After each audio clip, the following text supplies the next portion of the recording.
PoK में अचानक से पानी छोड़कर भारत ने टेंशन खड़ा कर दिया है। जानेंगे इस सब के बीच में काश पटेल का समर्थन भारत के लिए आया है। जियोपॉलिटिक्स में इस वक्त बहुत कुछ चल रहा है, हमेशा की तरह जानने को मिलेगा बहुत कुछ। आइए जानते हैं इन खबरों को विस्तार से। 26 अप्रैल 2025 को पीओके में झेलम नदी के जलस्तर में अचानक और अप्रत्याशित वृद्धि ने मुजफ्फराबाद और आसपास के क्षेत्रों में दहशत पैदा कर दी। स्थानीय निवासियों और पाकिस्तानी अधिकारियों ने भारत पर आरोप लगाया है कि उसने अनंतनाग के पास उरी बांध से बिना पूर्व सूचना के बड़ी मात्रा में पानी छोड़ा है, जिसके परिणाम स्वरूप नदी में बाढ़ जैसी स्थिति उत्पन्न हो गई है। हटियन बाला, घारी दुपट्टा, मझोई, मुजफ्फराबाद जैसे क्षेत्रों में बाढ़ का खतरा बढ़ गया है। नदी किनारे बसे गाँव जैसे कोहाला, ठलकोट में मध्यम स्तर के बाढ़ की सूचना मिली है, जिसमें फसलों को नुकसान और मवेशियों के नुकसान की अपुष्ट खबरें शामिल है।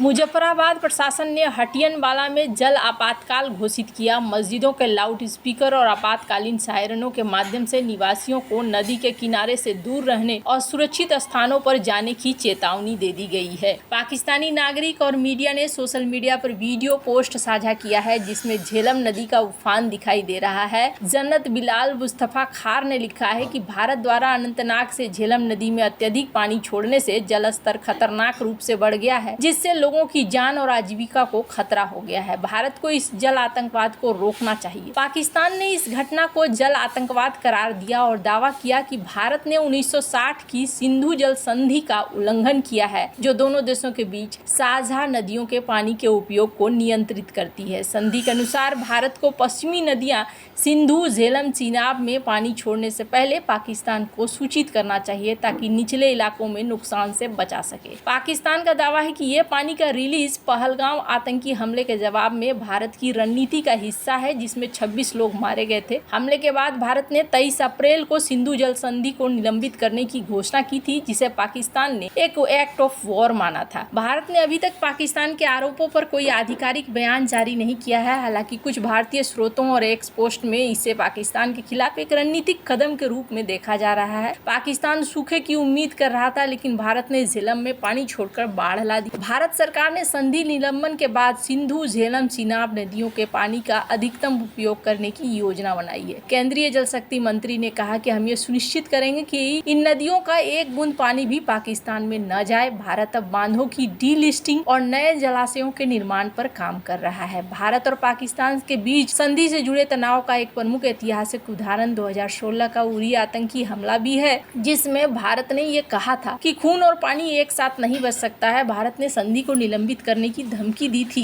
पाकिस्तान की प्रतिक्रिया ये थी कि ये वर्ल्ड बैंक के जो नियम है उस नियम के खिलाफ है। अभी अंतर्राष्ट्रीय प्रतिक्रिया में ये देखने को मिल रहा है कि 90% तक सिंधु से आने वाले पानी पर टिका हुआ है पाकिस्तान। और अब ये जो बाढ़ आ गया है ना, इस बाढ़ ने एक वाटर वॉर शुरू कर दिया है, एक युद्ध शुरू कर दिया है। और ऐसा ही युद्ध, ऐसा नहीं है कि आज पाकिस्तान के प्रति हो रहा है तो कल भारत के प्रति नहीं हो सकता है। भारत के प्रति भी हो सकता है और भारत इसके लिए तैयारियां भी कर रहा है। खैर, जहां एक तरफ ये सब कुछ चल रहा है, वहीं दूसरी तरफ पहलगाम में जो कुछ भी हुआ उसके बाद ये देखने को मिल रहा है कि अमेरिका फुल सपोर्ट में आया है। 27 अप्रैल 2025 को अमेरिकी जांच ब्यूरो के डायरेक्टर काश पटेल ने पहलगाम आतंकी हमले की निंदा की, भारत सरकार को पूर्ण समर्थन का आश्वासन दिया। उन्होंने अपने एक्स पोस्ट में कहा कि एफबीआई कश्मीर में हाल के आतंकी हमले के सभी पीड़ितों के प्रति अपनी संवेदना व्यक्त करता है और भारत सरकार को अपना पूर्ण समर्थन जारी रखेगा। ये आतंकवाद के खतरे के निरंतर याद दिलाता है। पटेल का ये बयान अमेरिका और भारत के बीच मजबूत आतंकवाद विरोधी सहयोग को दिखलाता है। इससे पहले अमेरिकी राष्ट्रपति डोनाल्ड ट्रंप ने पीएम मोदी से बातचीत भी की थी। हमले की निंदा करते हुए उन्होंने समर्थन देने का वादा किया था। अगर अंतर्राष्ट्रीय तौर पर देखें तो यूएई के राष्ट्रपति ने भी भारत से बातचीत की। दोनों नेताओं ने सहमति जताई कि आतंकवाद को किसी भी रूप में अस्वीकार करना होगा। अमेरिकी राष्ट्रीय खुफिया निदेशक तुलसी गबार्ड ने भी हमले की निंदा की और भारत के आतंकियों को पकड़ने के प्रयासों के समर्थन का वादा किया। पहलगाम हमले के बाद भारत पाकिस्तान के बीच तनाव अब और भी ज्यादा बढ़ता हुआ दिख रहा है और भारत की प्रतिक्रिया क्या है, तो भारत की प्रतिक्रिया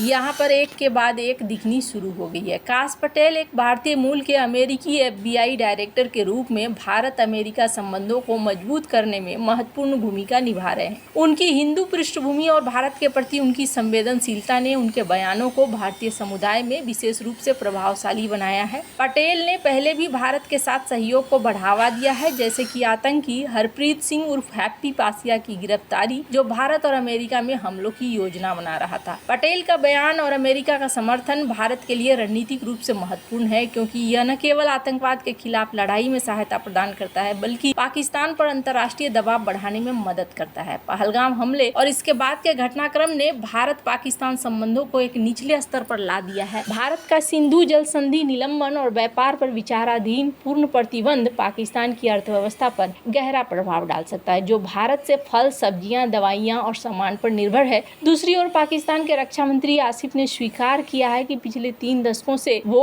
आतंकवाद को बढ़ावा दे रहे हैं और जो पैसे हैं वो पैसे अमेरिका की तरफ से आते रहे हैं, जिसका इस्तेमाल पाकिस्तान करता रहा है। वैसे आपको बता दूं, भारत के सिंधु जल संधि को सस्पेंड करने के बाद पाकिस्तान के लोग अचानक से चीन से भारत का पानी बंद करने की मांग कर रहे हैं। पाकिस्तान के लोगों की उम्मीद है कि चीन निश्चित तौर पर भारत को सबक सिखाएगा। इसके अलावा पाकिस्तान के एक्सपर्ट इस तरह से इस बात को प्रोजेक्ट कर रहे हैं कि भारत की तमाम नदियां चीन से ही निकलती हैं। चीन को पानी रोकने से भारत एक एक बूंद के लिए तरसेगा। भारत के सिंधु जल संधि को सस्पेंड करने पाकिस्तान पर इसका गहरा असर पड़ सकता है, तत्काल प्रभाव की। लेकिन अगर पानी का डेटा शेयर करना बंद कर देगा तो ये असर दिखाना शुरू हो जाएगा। दूसरी तरफ भारत ने साफ कर दिया है कि ऐसा नहीं कुछ होगा जो हम युद्ध और पानी दोनों साथ साथ दें, ऐसा नहीं होगा। पाकिस्तान को लेकर भारत ने काफ़ी धैर्य दिखलाया है और अब जब कूटनीति के सारे रास्ते बंद हो गए हैं तब इस तरीके का एक्शन लिया है। चीन ने तिब्बत के मेडोंग रीजन में ब्रह्मपुत्र पर एक सुपर डैम बनाने की घोषणा की है। इस बात से इनकार नहीं किया जा सकता है, चीन बनाकर बहाव रोक सकता है, लेकिन इसका असर पूरे भारत पर नहीं होगा। इसका असर अरुणाचल प्रदेश, असम, सिक्किम पर होगा, वहाँ की खेती पर पड़ेगा, लाखों लोग प्रभावित होंगे। लेकिन भारत के सामने पाकिस्तान जैसी समस्या नहीं होगी। भारत के पास खुद अपने देश से निकलने वाली दर्जनों नदियां हैं और भारत अपने प्रभावित क्षेत्रों को पीने के पानी की समस्या से जूझने नहीं देगा। इसके अलावा अगर खेती पर असर पड़ता है तो कम से कम अनाज की किल्लत नहीं होगी। भारत अरुणाचल प्रदेश में